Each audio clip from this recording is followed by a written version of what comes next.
سعيدة. اهلا يا مدام. الدكتور موجود؟ ثانية واحدة اتفضلي.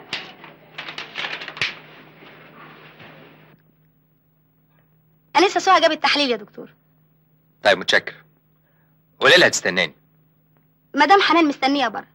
انا اديت لها ادوية وقلت لها تمشي عليها لمدة اسبوعين. يا فندم دي مصممة تقابل حضرتك. حاولي تعتذري لها بلطف. حاضر. ها، ما ردتيش على سؤالي. اتجوزتي ليه؟ الفلوس. ابويا كان موظف على قد حاله، وانا كان نفسي اعيش، نفسي اركب عربيات، وقبلت اني اتجوز عبد العظيم من غير ما اتردد. يعني اتجوزتيه برضاكي؟ كنت صغيرة، كان عندي 15 سنة.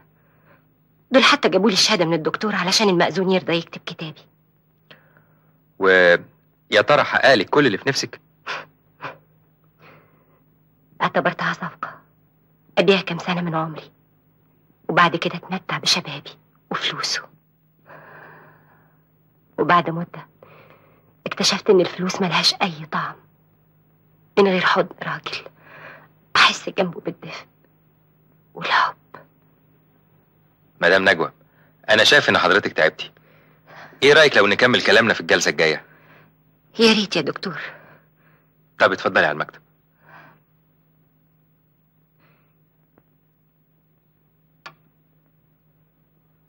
هو بس في تغيير بسيط هقول لحضرتك عليه. هتبطلي الفالينين اللي بتاخديه وهتاخدي بداله الادويه اللي هكتب لك عليها. متشكرة قوي يا دكتور. انا في الحقيقه مبسوط قوي. النتيجه ممتازه. متشكرة. البركة فيك. والبركه فيك انت كمان، لانك مستجيبه جدا للعلاج. ميرسي قوي يا دكتور. باي باي. مع السلامه. حضرتك هتخلص عيادة الساعة كام؟ مش قبل الساعه 10. متشكرة.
ثانية واحدة يا حبيبي.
شريف، ايه رأيك في الحب؟ احيانا بيكون وهم. طب ممكن نشتري الحب؟ نشتري الحب؟ ما افتكرش، ولو ان اعتقد ان كل حاجة في الدنيا ليها تمن. بصحتك. صحتك.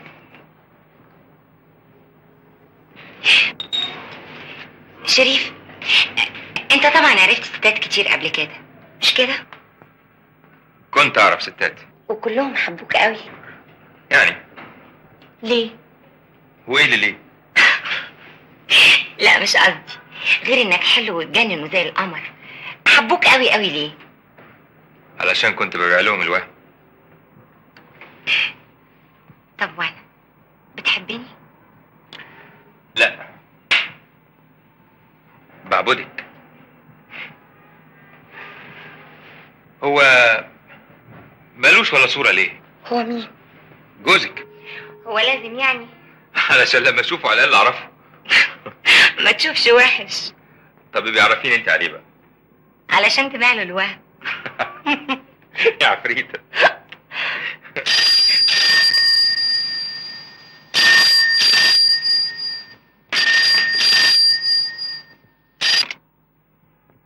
الو الو،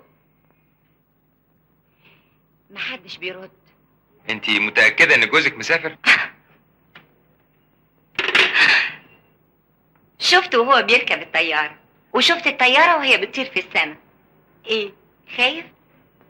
هخاف من ايه؟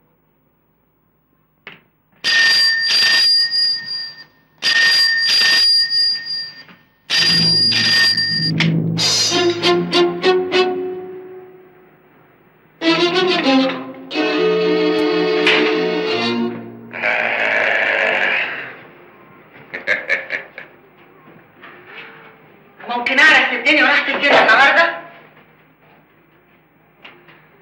ممكن اعرف انك لسه بتغيري عليا لغاية دلوقتي؟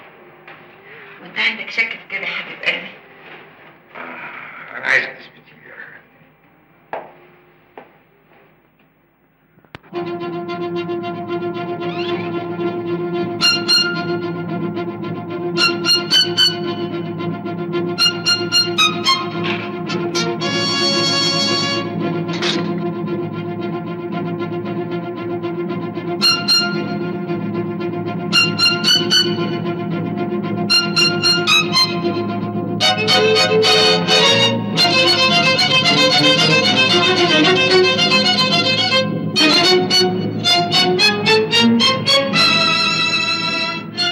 اي خدمة يا فندم؟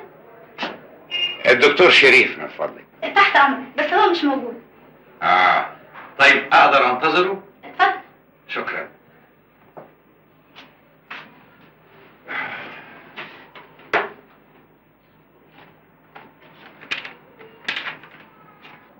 وحضرتك بتشتكي من ايه؟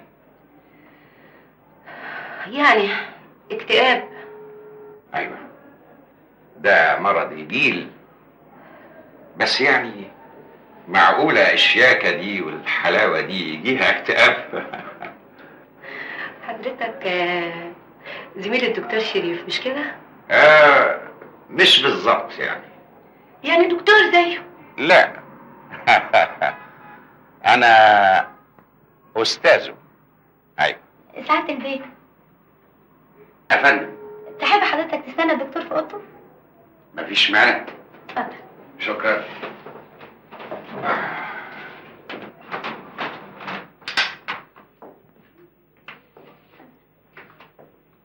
ما شاء الله ما شاء الله، ده اكيد الدكتور بيتعب قوي. الحقيقة يا دكتور بنضطر نعتذر لناس كتير. هو في الحقيقة يستاهل، ده معاه شهادة محدش معاه زيها ابدا. بعد اذن سعادتك. اتفضلي اتفضلي.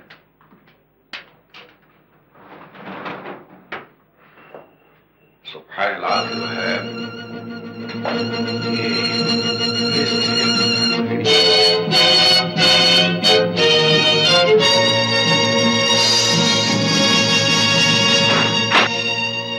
عصام، اهلا اهلا يا عصام. اهلا بصديق العمر. الحمد لله على السلامه. الله يسلمك. انت جيت من باريس امتى يا راجل؟ من 6 شهور تقريبا. هاي اتفضل. واخبارك ايه؟ تمام. بدور على اصحابي القدام.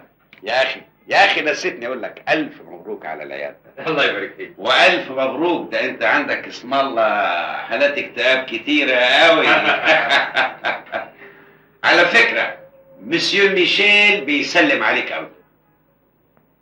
مسيو ميشيل؟ مسيو ميشيل المسجل بتاع الكليه اللي استلفنا منه الاختام وختمنا بيها الشهاده بتاعت سعادتك. انت بتتكلم في ايه دلوقتي؟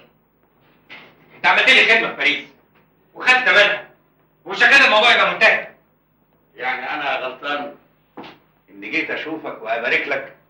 على فكره انا قررت اعمل مشروع هنا في مصر اعيش منه واستقر. مشروع بقى هستغل فيه مواهبي وتجاربي كلها. تجاربك؟ مشروع ايه ده اللي هتستغل فيه تجاربك؟ مشروع يجنن. حته ارض في شارع الهرم اعمل فيها نايت كلاب كباريه لوكس. بس طبعا انت عارف مشروع زي ده هيكلف فلوس كتير، راس مال محترم، فانا على طول رحت مفكر فيك يا جامد.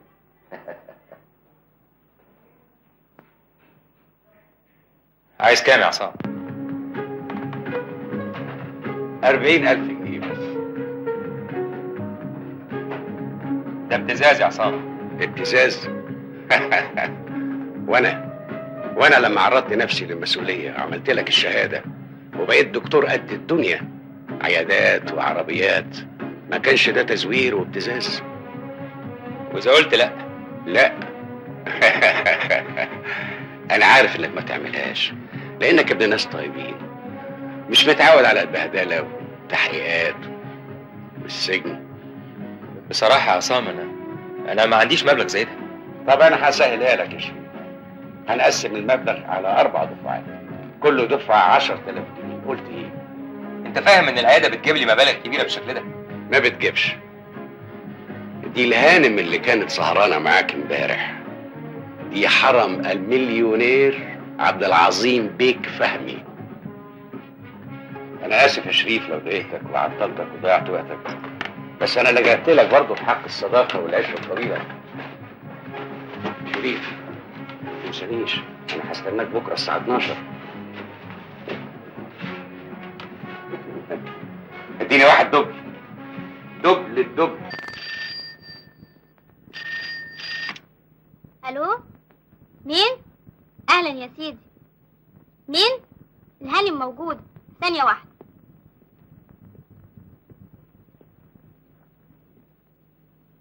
البيبي يتكلم من لندن.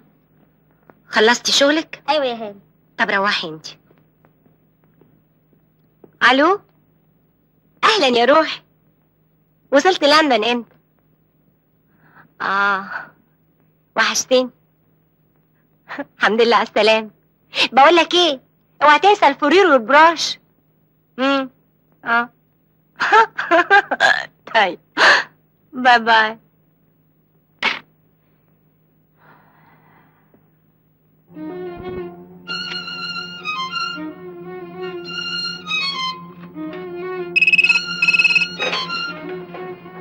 الو نجوى، انا بحاول اكلمك، تليفونك على طول مشغول. كنت بتكلمي مين؟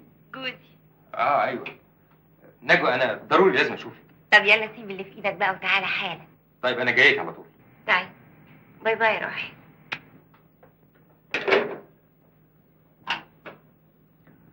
ايوه من فضلك يا انسه اعتذر للناس اللي بره، مش هقدر اقابلهم دلوقتي.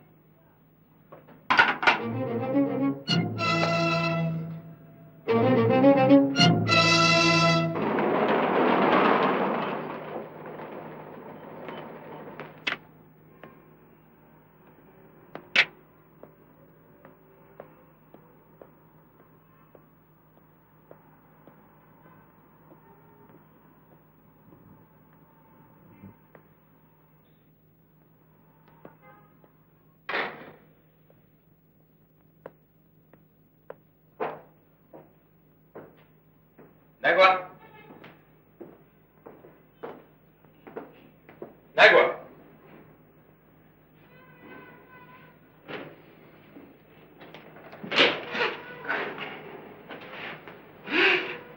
وحشتك؟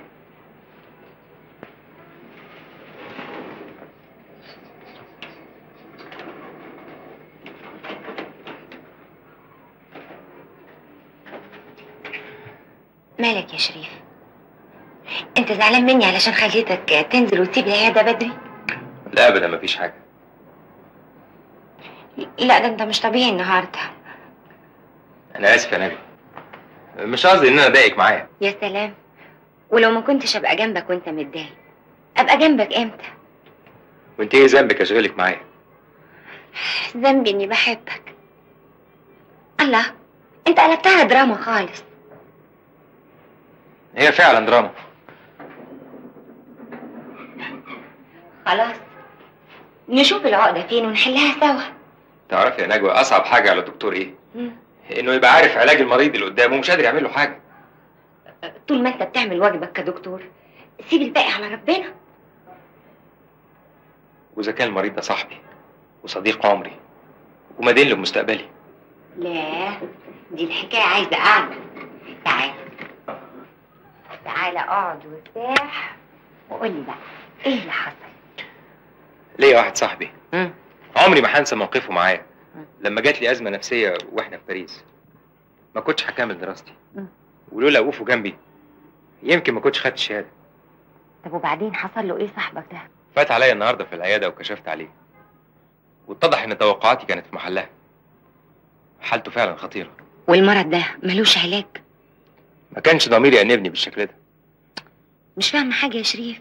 في جهاز جديد بيعالج المرض ده، لكن للاسف غالي قوي. تمنه كام؟ 40,000 جنيه. يا ساتر، ده غالي فعلا. انا ممكن اتدبر على 10,000 جنيه دلوقتي. وبفكر ان انا ارهن العياده والعربيه. انت بتقول ايه يا شريف؟ انت ما تقدرش تستغنى عن العياده والعربيه. امال اعمل ايه بس؟ انا معايا 8000 جنيه. وبعدين اذا جوزك سألك هتقولي ايه؟ يا اخي انا هتصرف، مالكش دعوه بيه. ارجوك يا نجوى ما تحطيش نفسك في المواقف اللي زي دي. شريف بس خلينا نفكر بهدوء في بقيه المبلغ. انا جات لي فكره. هتعملي ايه؟ استنى، هكلم واحده صاحبتي يمكن اقدر ادبر منها بقيه المبلغ. يوه، التليفون ما بيردش، الظاهر مش في البيت. بس ولا يهمك يا حبيبي، من بدري هكون عندها وهجيب لك اكبر كميه من الفلوس. اضحك بقى يا حبيبي. تعرفي يا نجوى انت فعلا انسان عظيم. ثانيه واحده.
اهلا يا دكتور.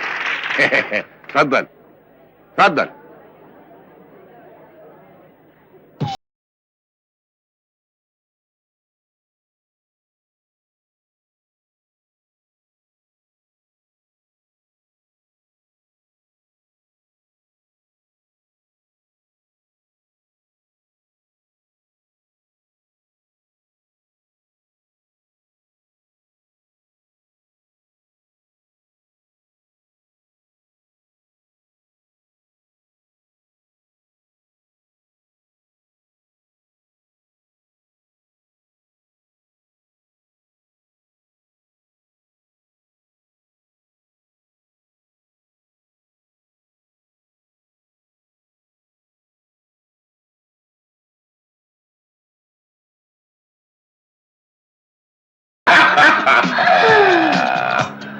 عسل.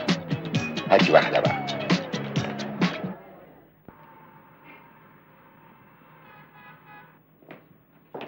دي مواعيد كتير النهارده؟ مش قوي عشان في ناس اجلت. مفيش حد اتصل بيا في التليفون؟ الاستاذ عصام اتصل 3 مرات. ما قالش حاجة؟ بيقولوا الروشته بتاعت امبارح ناقصه دواء مهم، والمريض حالته خطره، يا تلحقوا يا ما تلحقوش. مدام نجوى اتكلمت؟ لا يا دكتور. طيب متشكر.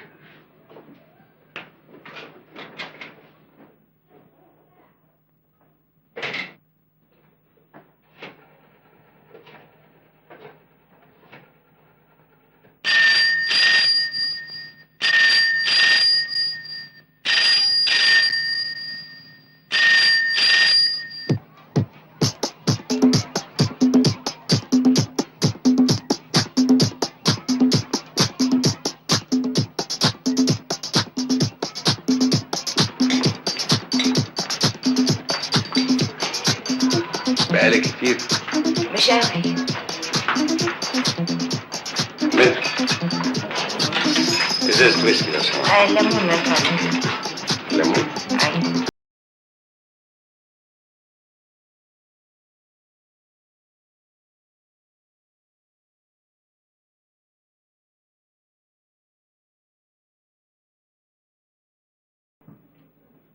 اهلا يا ليمون. أهلا يا دكتور. اتفضلي.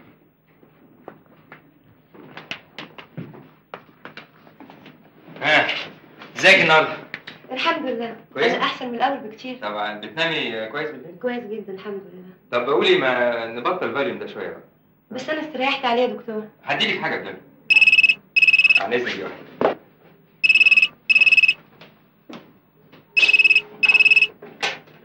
الو نجوى، انت فين؟ انا كلمتك اكتر من 5 مرات. بتتكلمي منين؟ مش عارف اقول لك ايه. كده؟ طب هادي، انا هكون عندك حوالي الساعه 6. كش ملك. ده انت اللعب معاكي مش سهل ابدا. ما انت كمان اهو بتلعب بخطط، بس في نقلة واحدة انت مش عامل حسابها. جزء كبير من الفلوس عشان تعرف تركز وتلعب كويس. ربنا يخليك ليا يا بنت. انا بقى دلوقتي لازم اكسبك. لا يا شيخ. طب كش مالك تاني. شريف، تعرف واحد اسمه عصام؟ عصام مين؟ بيقول انه صاحبك، كان معاك في باريس. وانت تعرفيه منين؟ كان هنا النهارده. وده ايه اللي جابه هنا؟ تضحك على ايه؟ بضحك على ايه؟ اللي جابته رجليه يا حبيبي طبعا. وقال لك ايه؟ يوه، قال لي حاجات كتير قوي. قعد يدردش معايا اكتر من ساعة. حكالي عن شقاوتك في اوروبا. ده افاق وبلطجي. غريب، مع ان شكله ما يقولش كده ابدا. انا عايز اعرف قال لك ايه بالظبط. يا حياتي يا شريف، ما كنتش اعرف انك بتغير عليا قوي كده.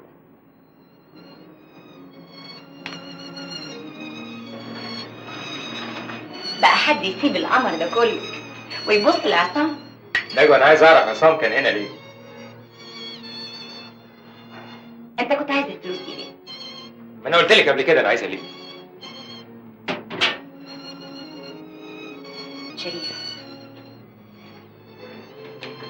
انا ما يهمنيش يا حبيبي اذا كنت دكتور ولا لا. ايوه، انا كل اللي يهمني اني بحبك وخايفه عليك. ما تنساش ان انت تحت رحمته دلوقتي. انا مش تحت رحمه حد. لا، تحت رحمته. ممكن يبلغ عنك البوليس، وحته جواب قد كده يبعتوه للجامعه يعرفوا اذا كنت خدت شهاده ولا لا. وبعد كده كام شهر سجن ومستقبلك وحياتك كلها ضاعت. المصيبه ان انا كمان بقيت تحت رحمته. وانت مالك انت؟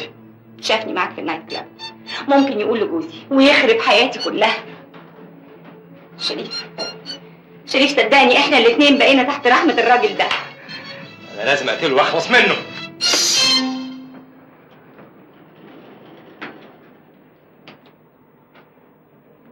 يعني علشان تخلص من تهديده ليك تحط رقبتك انت في حبل المشنقه، مش كده؟ لقيتها خنجر مسموم يتدب في رقبته وهو مروح سكران، وتاني يوم اشرب قهوه ساده في جنازته. هو ده الحل؟ تقتله؟ يعني عندك حل غيره؟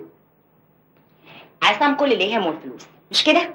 ارميها له في خلقته وخلصنا منه. مش هيشبع وهيفضل منغص عليا حياتي. هو عايز كام؟ 40,000 جنيه. اخد منهم 8000 لغايه دلوقتي. خلاص ولا يهمك، هنديله 50,000 جنيه.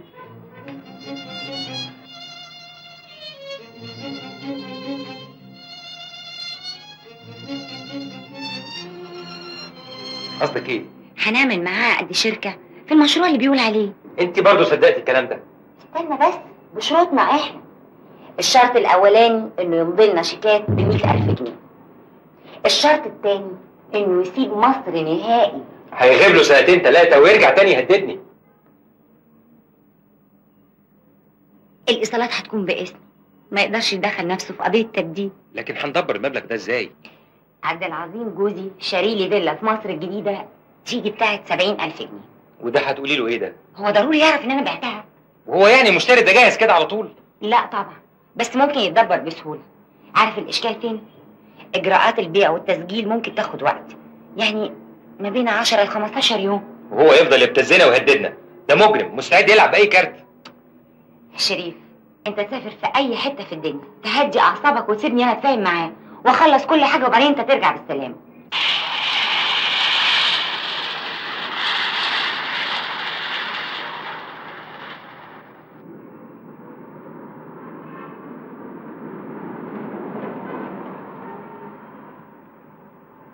ما قلتليش هشوفك امتى؟ اذا ما كلمتكيش لغايه الساعه 2 يبقى اطلبيني انت. اوكي باي باي. باي باي.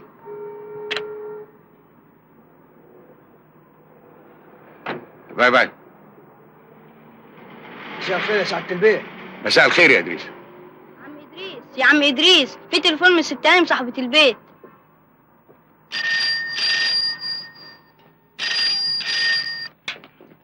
الو. اهلا يا استاذ عصام. لا حالا مسافه السكه. باي باي.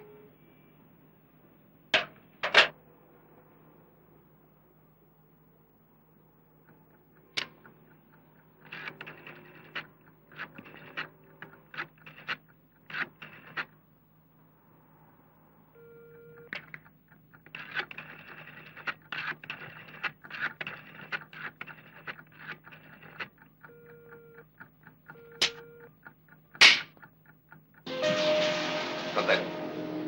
ميرسي. صحتك. صحتك. اقدر دلوقتي اقول مبروك؟ بيتهيألي لازم تقول مبروك علشان كل حاجه ماشيه زي ما انت عايز. ما هي لازم تمشي كل حاجه زي ما انا عايز علشان ما يحصلش ويبقى في مشاكل. مبروك.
حضرتك اللي بلغت؟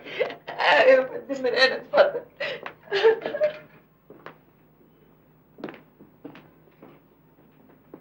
خليكم انتوا. امال فين القتيل اللي بلغت عنه؟ انا دخلت من بره لقيت سرير غرقان دم والخنجر ده عليه. هل معنى انك لقيتي خنجر ودم يبقى في حد اتقتل؟ عصام اتقتل، عصام اتقتل. خلوا كل حاجه زي ما هي لغايه ما تطلبوا المعمل الجنائي. حاضر. وعاوزك تعين لي كل مداخل الشقه بدقه. حاضر يا فندم.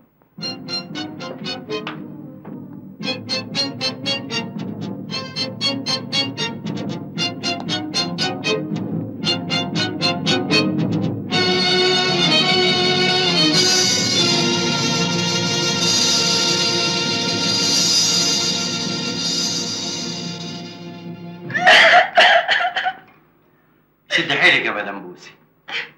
من فضلك تساعدينا علشان نوصل للحقيقه. الاسم والسن والعنوان. عطيات محمد وشهرتي بوسي. السن 30 سنة. سجن في المهندسين في شارع عبد المنعم نمرة 20. علاقتك ايه بالمجني عليه؟ قصدي الاستاذ عصام. خطيبي وكنا هنتجوز قريب. مخطوبين من قد ايه؟ من 2 بالظبط. القتيل قصدي الاستاذ عصام كان بيشتغل ايه؟ كان بيقول لي بيشتغل في الاستيراد والتصدير. مكتبه فين؟ دايما كان بيشتغل في بيته يا فندم. اي بيت؟ اللي اتقتل فيه. وايه اللي عرفك انه اتقتل؟ الدم والخنجر والدواليب المفتحه طبعا. كنت معاه ليله الحادث؟ لا، يوميها الساعه 5 وقال لي بتصل بيا بالليل. اتصلت بيه؟ لقيت التليفون مشغول اتخضيت وشكيت فيه. كلامك ده بيأكد وجود واحدة تانية مع عصام ليلة الحادث. تانية؟ تفتكري مثلا اللي قتلت عصام ودت جثته فين؟ ست. قصدي اللي قتل. وانا مش عارفه. انت دخلتي الشقة ازاي؟ بالمفتاح اللي معايا. مدام بوسي، شقة عصام لها كم مفتاح؟ مفتاحين يا فندم، مفتاح مع عصام ومفتاح معايا. يا ترى في حد تاني معاه نسخة من مفتاح شقة عصام؟ انا قلت لحضرتك قبل كده ان ما فيش الا نسختين بس، نسخه معايا انا ونسخه مع عصام. على العموم احنا متشكرين يا مدام بوسي، ممكن تروحي دلوقتي. شكرا. على فكرة النيابة هتستدعيكي.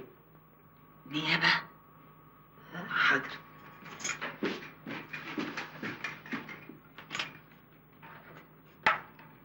متشكرة. مع السلامة.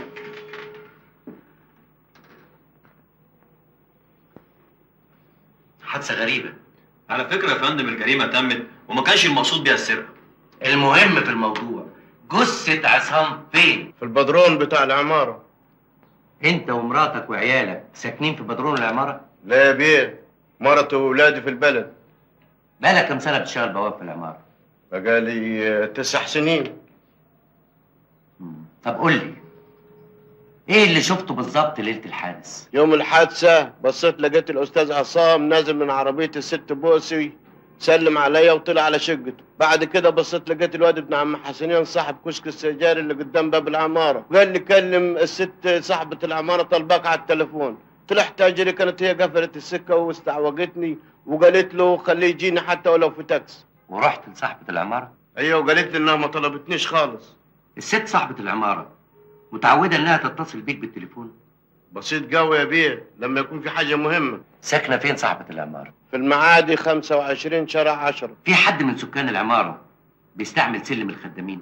لا يا بيه، لأن سلم الخدامين خفيف وبيقولوا إنهم هيصلحوه. معنى كده إن أي واحد بيدخل العمارة لازم يدخل من الباب الرئيسي. أيوه. أمال إزاي ما حسيتش لما القاتل نزل وهو شايل جثة الأستاذ عصام؟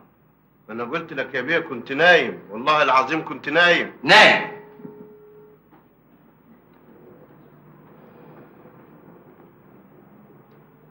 آخر مرة شفت فيها الأستاذ عصام امتى؟ أول امبارح في الكباريه. إيه علاقته بالظبط بمدام بوسي؟ ما أعرفش. إزاي ما تعرفش؟ مش كل يوم بتشوفهم مع بعض؟ أنا أعرف إن هم أصحاب. بحكم إنك جرسون في الكباريه، ما لاحظتش كده قبل الحادث بيوم بيومين أو حتى ليلة الحادث أي خلافات بينهم؟ أول امبارح بص في ساعته وقال لي هتأخر حوالي 10 دقايق، فاتأخر حوالي ساعة، فقلقت عليه مدام بوسي، ولما رجع اتخانقت معاه.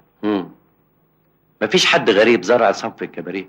ايوه يا فندم، في واحد اسمه الدكتور شريف زاره قبل الحادثه بحوالي 3 ايام، وحصل بينهم كده شويه زعيق. حصل ايه بالظبط؟ مش فاكر، بس كل اللي انا فاكره ان سمعت الاستاذ عصام بيهدد الدكتور وبيقول له بان عيادته واسمه يساوي كتير. مفيش حد زاره غير الدكتور ده؟ ايوه، قبل الحادثه بيوم كان في مقابله مع الاستاذ عصام مع واحده ست شيك قوي. الست دي ما شفتهاش قبل كده؟ ابدا يا فندم. طب المقابله دي خدت قد ايه؟ حوالي 5 دقايق. تعرف توصف لي الست دي بالظبط؟ ايوه يا بيه، طويله وبيضه وشعرها اصفر. شعرها اصفر يا بيه. طب ما تعرفش كانوا بيتكلموا في ايه؟ لا يا بيه، كانوا بيتكلموا بحس واطي، واحنا اتعودنا زباين الكباريه ما تتكلمش بالطريقه دي.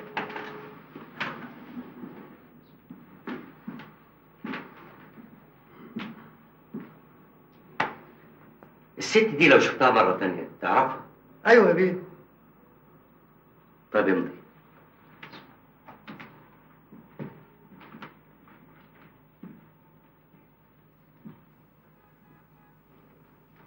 اسمع، الست دي لو شفتها مرة تانية في الكباريه أو لمحتها في أي مكان تاني تتصل بينا على طول. حاضر يا بيه.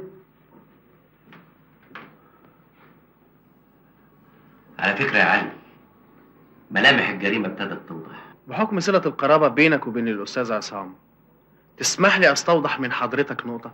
أيوه اتفضل. حضرتك كنت قلت لي إن هي دي النهاية الطبيعية لواحد زي عصام. بالتأكيد إنسان فاشل ضيع كل ثروة أبوه في الكباريهات والكلام الفاضي. كان لازم يجيب فلوس بأي طريقة، وطبيعي جدا إنه يحترف البلطجة، ودي نهاية كل بلطجي. معنى الكلام ده إن شخص زي عصام أكيد له أعداء كتيرة قوي يهمهم موته. ما افتكرش. تعرفي إيه عن الدكتور شريف؟ صاحب عصام. اسمه إيه بالكامل الدكتور ده؟ أظن شريف عبد المنعم، أخصائي نفساني.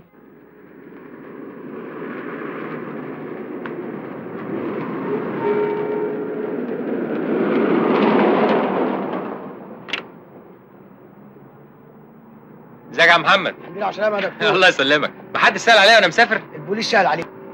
بوليس؟ ايوه. طيب متشكر.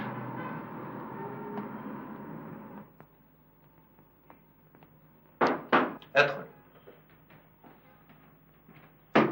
دي المعنى الجنائي. شكرا.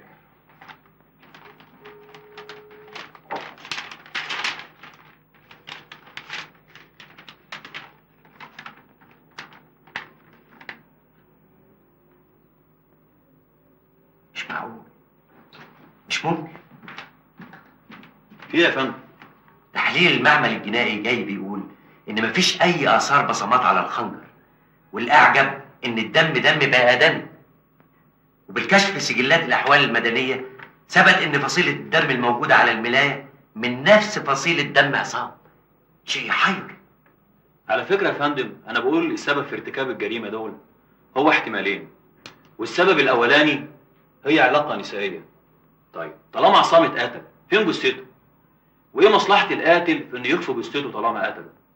أما الاحتمال التاني. برافو عليك، هو ده نفس الاحتمال اللي أنا كنت بفكر فيه من بداية التحقيق. الحمد لله على السلامة يا دكتور شريف. سيجارة؟ شكرا. بعض الشهود قالوا إن كان في خلافات مادية بينكم وبين بعض. ده مش صحيح. الفلوس اللي أنت اديتها له في الكباريه كانت بتاعت إيه؟ بعد ما رجع من باريس فات عليا وقال لي إن هو عنده أزمة مالية وطلب إن هو يستلف مني قرشين. قد إيه؟ 10,000 جنيه. على أساس إيه؟ على أساس علاقتنا القديمة. وتصرفت له في المبلغ؟ أيوه. منين؟ بتوعي. سحبتهم من البنك؟ لا، كانوا عندي في البيت. وديتهم له الكباريه مش كده؟ أيوه. ليه؟ ثقة. دكتور شريف، بحكم علاقتك بعصام تقدر تحصر لي علاقاته النسائية؟ لا. كل الشهود أجمعت على إن عصام قابل واحدة ست لأول مرة قبل الحادث. تفتكر مين الست دي يا دكتور شريف؟ قلت له إني كنت مسافر وما أعرفش أي حاجة عن الموضوع ده، ووريت له الباسبور. وما لقيوش الفلوس، مش كده؟ ما جابوش سيره على الموضوع ده خالص. نجوى، انت متاكده انك اديتي له الفلوس؟ قصدك ايه يا شريف؟ مش هو ده قصدك؟ مش دي ايصالات الامانه؟ مش دي امضته على الايصالات؟ مش قصدي يا حبيبتي، لكن ايه؟ انت بتشك فيا يا شريف؟ انا اسف يا حبيبتي، اصل طريقه وكيل النيابه تخوف، زي ما يكون بيتهمني. ما هو لازم يعمل كده. ربنا يستر يا شريف ويعدي الحكايه دي على خير. الحمد لله انك ما كنتش في مصر. شريف، احنا لازم نبعد عن بعض اليومين دول علشان ما نلفتش نظر حد ولا البوليس كمان. انت عارف الموقف صعب، وجوزي. انت عندك حق. طب تحب تخلي العقد والايصالات معاك ولا نقطعهم ولا ايه؟ نقطعهم احسن. انا هبقى اتصل بيك.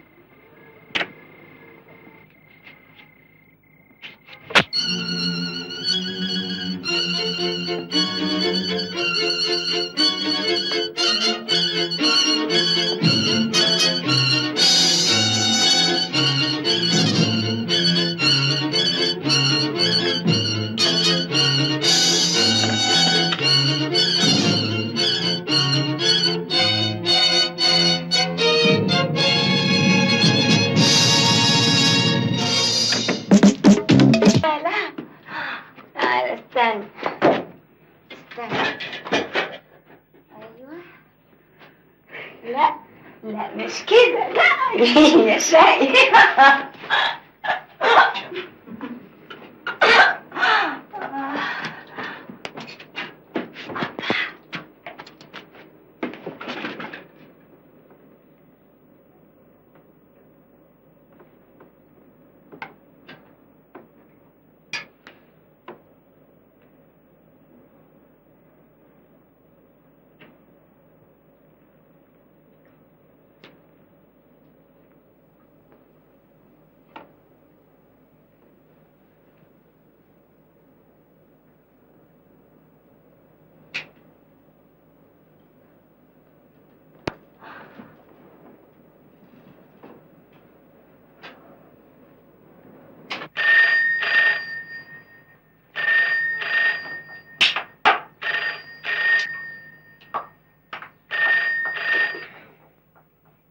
الو،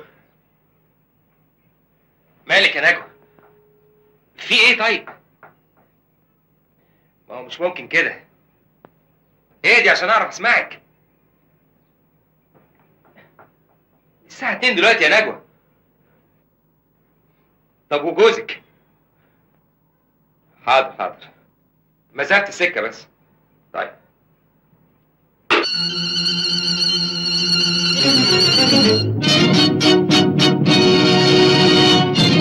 ايه ده؟ مين ده؟ وايه اللي جابه هنا؟ مش وقته يا شريف، ارجوك خلصني من الجثه. انت اللي عملتي كده؟ ايوه. انت اتجننتي ولا جرى في عقلك حاجه؟ شريف انا هدي لك اللي انت عايزه، بس خلصني من الجثه. انا مش مستعد ان انا اشترك في جريمه قتل. لازم تقف جنبي، انا وقفت جنبك قبل كده. انا واقف جنبك في حاجات كتير قوي، الا ان انا اشترك في جريمه قتل، وكفايه قوي اللي حصل لغايه دلوقتي. كده؟ طب ثانيه واحده وبعدين قرر اللي انت عايزه. شريف ما تنساش ان انت تحت رحمته دلوقتي. انا مش تحت رحمه حد. لا تحت رحمته، ممكن يبلغ عنك البوليس، وحته جواب قد كده يبعتوه للجامعه يعرفوا اذا كنت خدت شهاده ولا لا، وبعد كده كام شهر سجن، ومستقبلك وحياتك كلها ضاعت. لقيتها خنجر مسموم يتدب في رقبته وهو مروح سكران، وتاني يوم اشرب قهوه ساده في جنازته. هو ده الحل؟ تقتله؟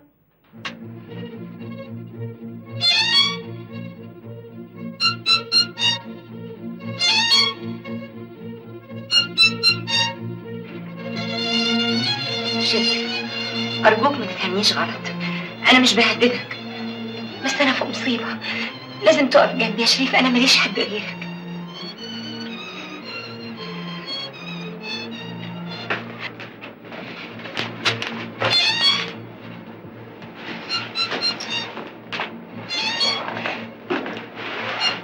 مين ده؟ ده واحد كنت أعرفه من زمان وقطعت علاقتي بيه، بس شافني معاك يهددني، يا اما استمر في علاقتي بيه يا اما يقول لجوزي. يلا يا شريف ارجوك.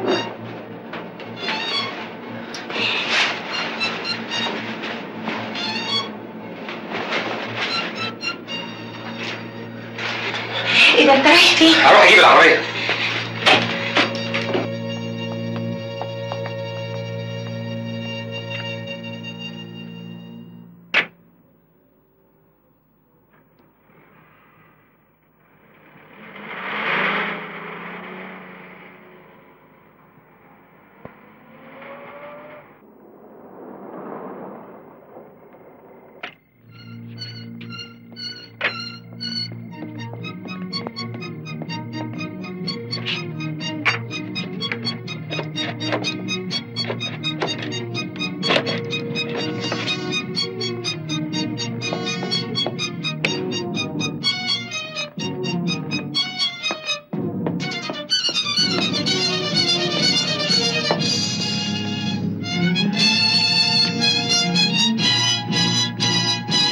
خد المسدس ده اتخلص منه.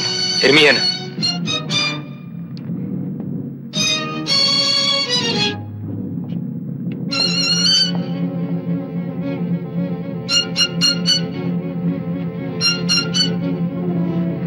سعدين.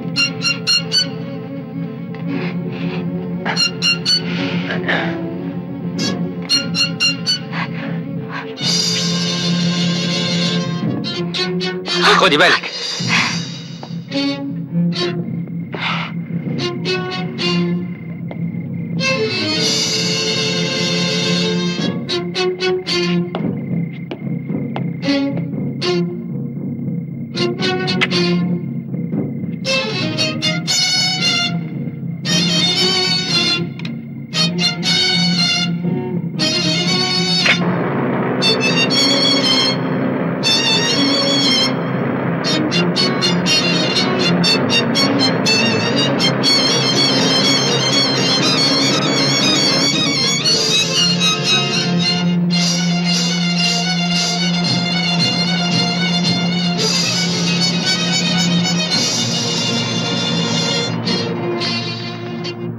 رخصك من فضلك. طب اتفضل انت.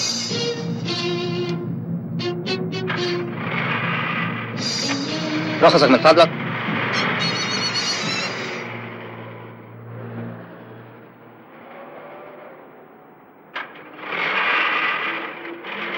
تسمع تفتح لي الشنطة؟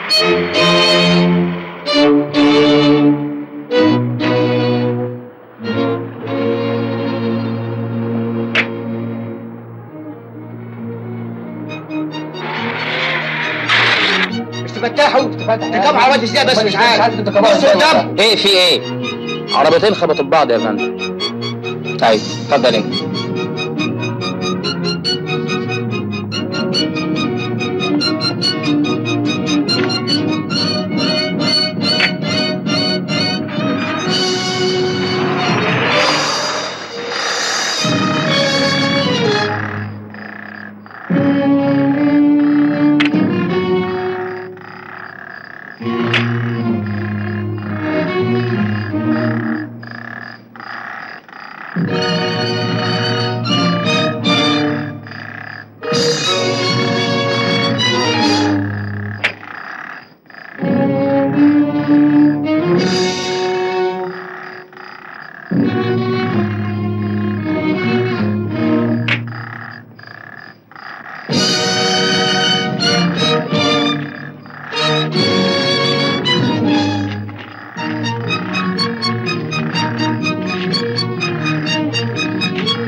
خلاص ارتحت.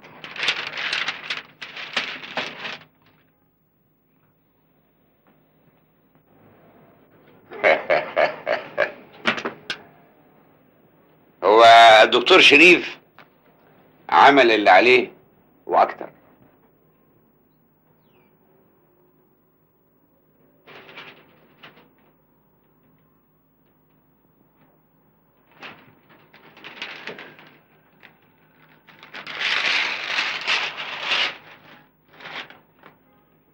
الله يرحمك يا ابن عمي، خسارتنا فيك كبيرة أوي. الباقي في حياتك يا مدام. الله يرحمه بقى كان راجل عظيم وعصامي، لها فلوس أبونا كلها وسابنا على الحديدة. يا مولاي كما خلقتني.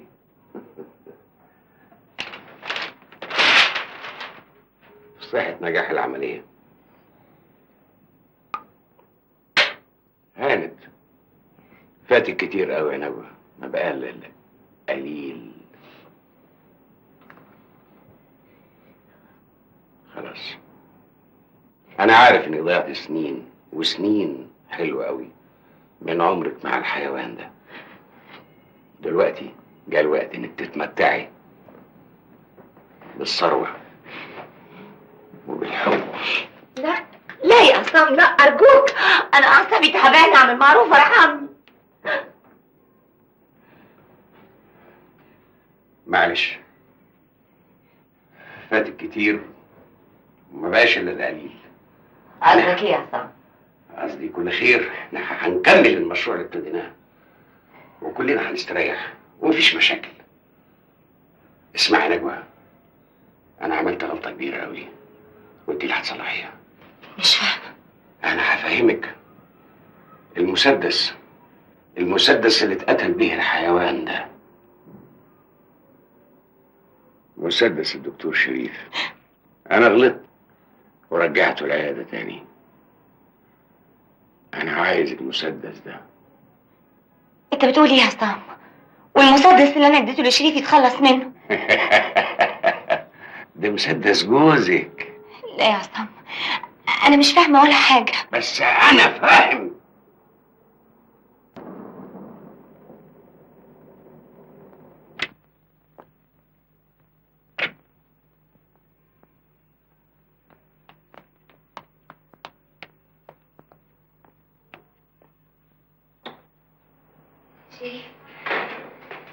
شريف انت جيت.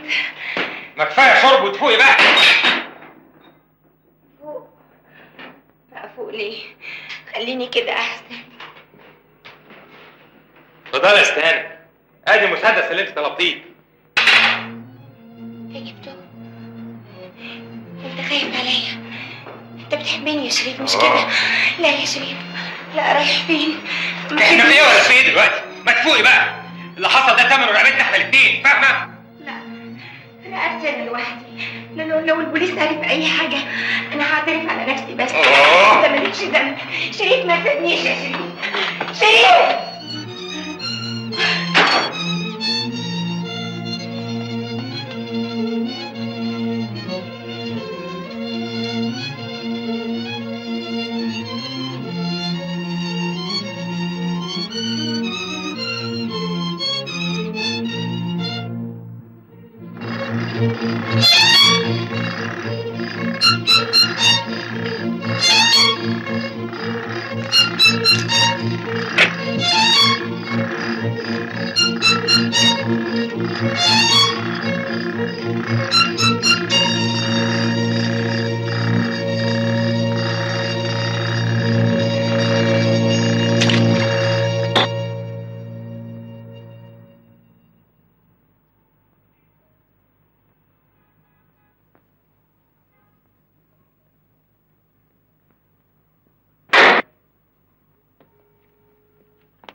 مساء الخير.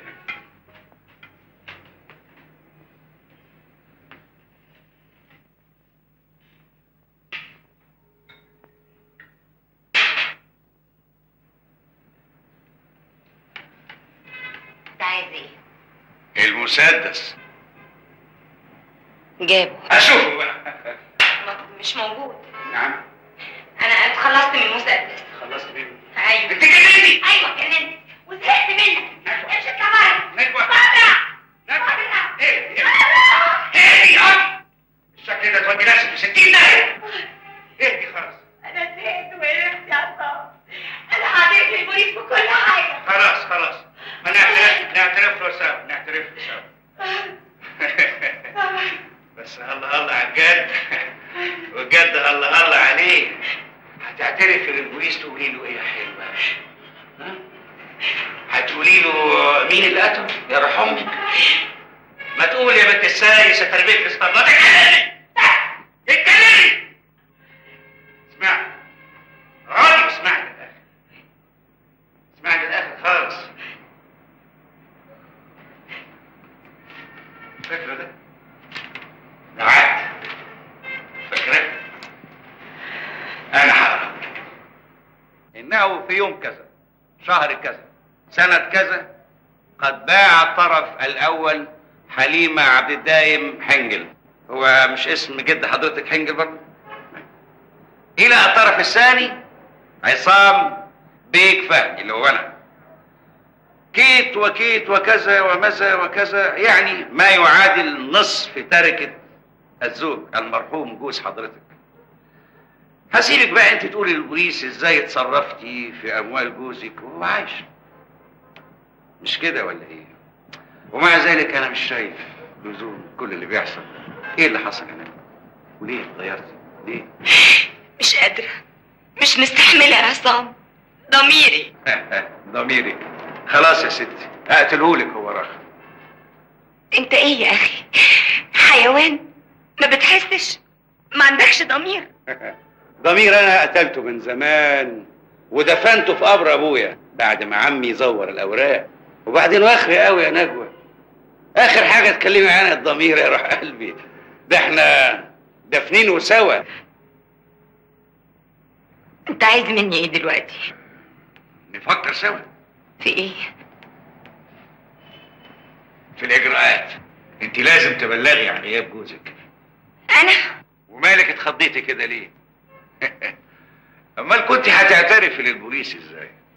انا شخصيا بالنسبه للبوليس راجل ميت، انما انت مراته اول انسانه تحس بغياب جوزها، المفروض تبلغي. لا يا عصام، مش ممكن. مش ممكن. لا ممكن ولازم. ده بس بعد ما نخلص على شريف، قصدي الدكتور شريف. لا ارجوك ابعد عن شريف. بالمسدس ده انت اللي هتخلصي عليه. امسكي. حرام عليك، حرام عليك. شريف ذنبه ايه؟ شريف ذنبه ايه ده كله؟ عصام انت مش عايز فلوس؟ خدها، خدها كلها، انا مش عايزه حاجه. لا مش حكايه فلوس، لا مؤاخذه، انا راجل حقاني ودغري. هما خطوتين، الاولانيه دكتور شريف، والتانيه حضرتك تبلغي عن جوزك الغايب، والتالته تسيبيها لي انا. جواب صغير الحكومه تعرف مكان الجثه فين، الحكومه تعمل اجراءاتها وتاخد حقها، واحنا ناخد حقنا، انا اخد حقي وانت تاخدي حقك يا حلوه، ومفيش مشاكل، مفيش مشاكل. فوتك بعافيه بقى.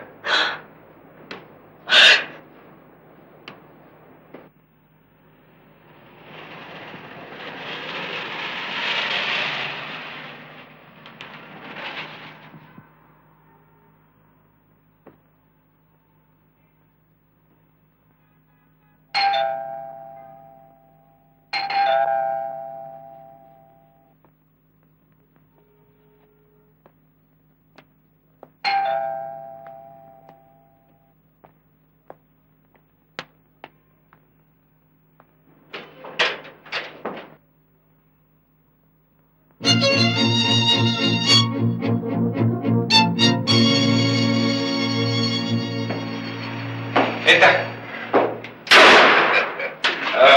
استغربش، اصل انا بسبع تروح. طب والتحقيقات والنيابه والبوليس؟ انا عارف كل حاجه، انا اللي مت وعارف كل حاجه. طب وانت ايه اللي جابك عندي هنا في ساعه زي؟ انا جاي اقول لك كلمتين اتنين. انا وسعادتك طلعنا مغفلين واللي ضحك علينا نجوى. اتفضل. انا مش فاهم حاجه. انا فاهمك كل حاجه، انت ما بتقراش جرايد باين عليك. اتفضل اقرا ولا اقول لك؟ اقرا لك انا. تم انتخاب رجل الاعمال الكبير عبد العظيم فهمي امينا لصندوق اتحاد الغرف التجاريه. فرحه ما تمت، خدها الغراب وطار. ايه معنى الكلام؟ ما هو اللي ما تعرفوش سعادتك، الراجل ده يبقى ابن عمي، جوز الست نجوى اللي قتلته نجوى، وسعادتك ساعدتها ودفنته. الجريمه لابسه سعادتك 100%. مفيش اي دليل على الكلام اللي انت بتقوله ده كلام فارغ. لا يا دكتور، ده كلام مليان جدا، وعندي اللي يثبت انك على علاقه بنجوى. مش دي صورك انت ونجوى في الكبريت يا دكتور؟ وبقيت شريك يا دكتور في جريمه قتل لابساك 100%. ايه عجبوك الصور؟ حلوين، بس انا اللي مزعلني ان البنت نجوى دي طلعت اذكى منك ومني، وانا جاي اقول لك واحذرك ان هي نجوى تخلص عليك وتخلص منك. انا لازم اقول للبوليس بكل حاجه. هتقول ايه للبوليس؟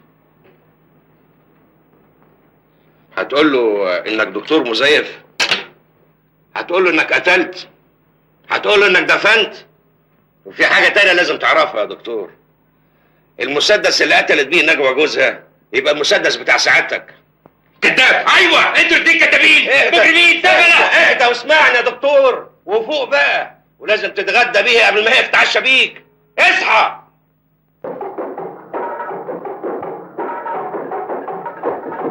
ادخل. انت؟ هو محدش قال لك ان انا موجود هنا ولا ايه؟ لا خير يا حضرة الضابط، لقيته جثة عصام. يعني ما عندكيش فكره ان كان عصام عايش ولا ميت؟ عصام ميت يا فندم. شوف يا بوسي، من مصلحتك ومصلحه عصام سواء كان حي او ميت انك تقولي الحقيقه. حقيقة ايه؟ في دم على سرير عصام؟ جبقى طبعا. عصام مات مقتول. عصام ما ماتش يا مدام بوسي. عصام ما ماتش.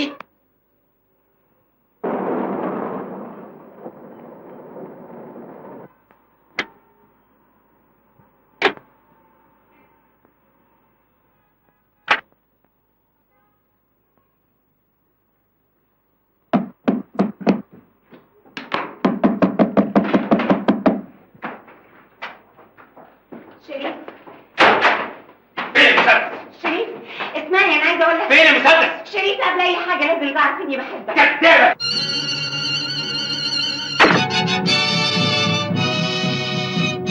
وديتي المسدس فين؟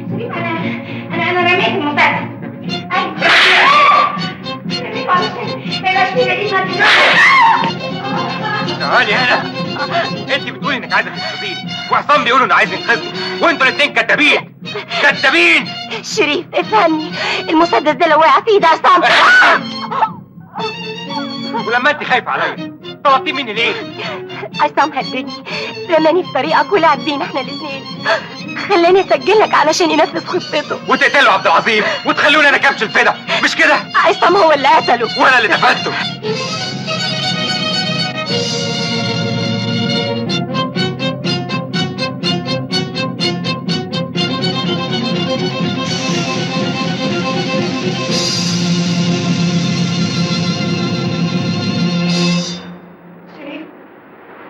ما تحاسبنيش على اللي فات، احنا الاثنين كنا ضحايا لعصام.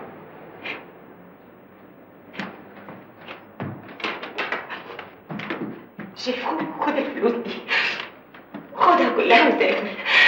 انت دكتور ناجح، مش ناقصاك غير الشهاده. ايوه سافر يا شريف، سافر وذاكر وانجح وجيب شهاده بحقه حقيقي، وانا ثروتك من عرقك وتعبك. احنا الاثنين استعجلنا على الفلوس، كنا عايزين نبقى اغنياء من غير ما نكافح ولا نتعب. شريف من فضلك يا حبيبي، من فضلك امشي من هنا بسرعه قبل ما يجي عصام. سيبني انا وهو نصفي حساباتنا مع بعض. لا لا لا لا لا، كده يبقى غلط وفي مشاكل، وحسابك عندي يا نجوى طلقه واحده. سكتوا ليه؟ ما تتكلموا وانا اقول لكم اتكلم انا. انتوا حبوا بعض زي ما انتوا عايزين، وانا اخد الفلوس كده يبقى مفيش مشاكل. صدقها يا دكتور، صدقها. اصل انا كنت معاكم من ساعه ما سعادتك سالتها على المسدس، بس ما اعرفش ليه على غير العاده الهانم النهارده قافله الباب بالترباس، فانا لقيت باب المطبخ مفتوح مش مقفول، لا بمفتاح ولا بترباس.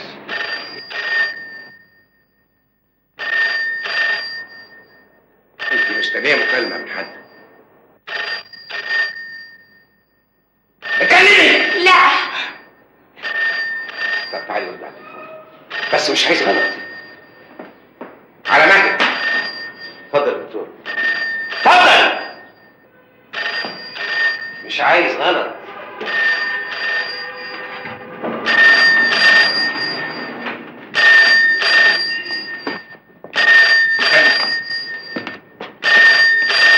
اتفضل اتفضل يا دكتور، اتفضل.